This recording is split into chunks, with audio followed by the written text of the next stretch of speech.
out the inside scoop on organs in place. What the heck is this move? Why is it included? What are the benefits of doing this technique? And before I get to that, I wanted to remind you guys that I have a brand new class that is releasing this Thursday. It's called Tone in 10. It's a collection of 10 different workouts that are all 10 minutes and under. There's some a little bit over 10 minutes long, but they are intended to be used for days where you don't want to do a full workout, but you want to get in some movement. They're perfect for easing back into exercise after illness or an injury. So be on the lookout for that. I'm really excited for the new classes. So, organs in place. This is a technique that is used in T-Tapp, and I have yet to see it anywhere else. That's one of the things that I like about teaching T-Tapp is it is very unique. You will not see organs in place taught really anywhere else.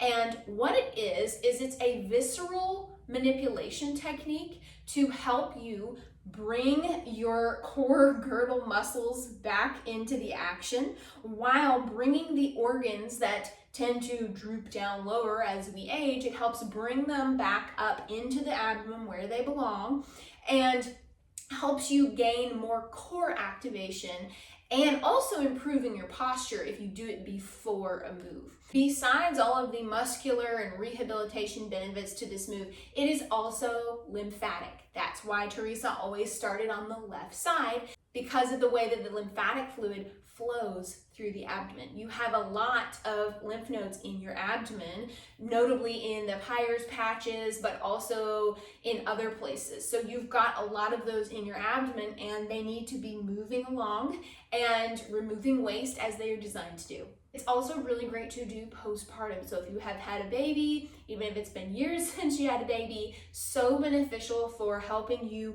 rebalance that brain-body connection to your core, your pelvic floor, and also your other deep core muscles. It's a little easier. I decided to move the camera close just to show you what's actually going on.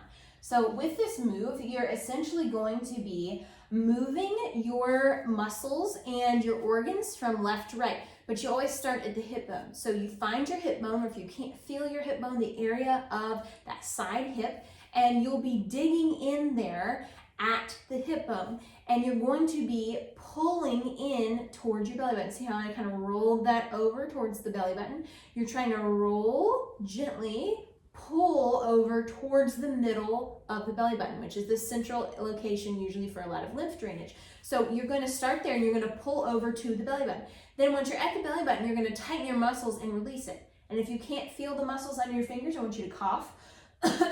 You may feel some contraction there. That's what you want when you're actually moving it over, to feel that contraction if you can. If you've had a C-section or you're disconnected from your core, it may take you a while to reconnect that, but just keep trying. So pull that over towards the center of the belly button. You're going to tighten it, release, tighten, release.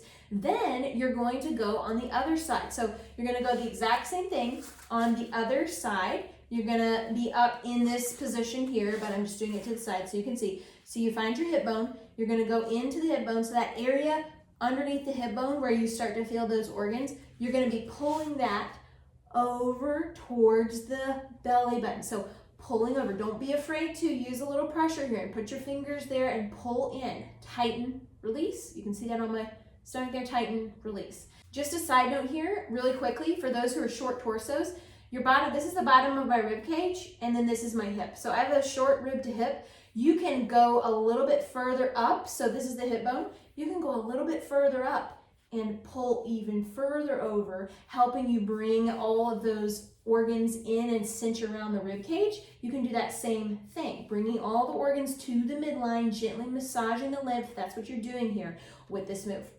So after you've done both sides, then you're going to go low below the belly button. So below the belly button, down near the bladder. Make sure you don't do this with a full bladder, but you're going to reach there and you're going to inhale and you're going to pull in and up. So you're kind of moving, pulling up like a straight line from your pubic bone down to your belly button. You're going to pull in there gently, and then you're going to tighten, release, tighten, release. So that's the basics of the move. You're bringing in the organs. You are helping bring all those organs that squish out to the side. You're bringing them back towards the midline. You're bringing the bladder, helping with the muscle memory of the bladder and the pelvic floor. You're bringing that up. Then you're bringing it towards the belly button, and you're getting a really nice lymphatic movement from pulling the organs in, massaging that tummy area. And I got a little bit more tech savvy here with the camera, so now you can see even better. So I'm gonna go ahead and demonstrate this again.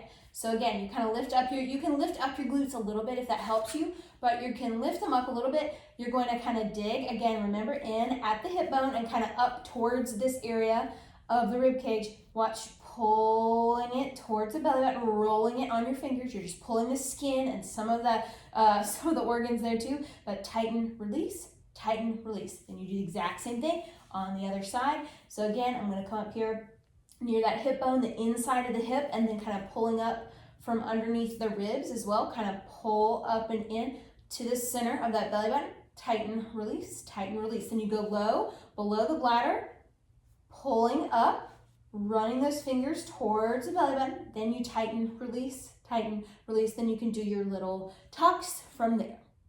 Well, I hope that this week's video was helpful for you all. I'd love to hear your feedback on this. You can comment below if you have any additional questions that you'd like to ask. I love doing this move. You can do it pretty much as many times per day as you want to. It's really great to do right before a workout or another move.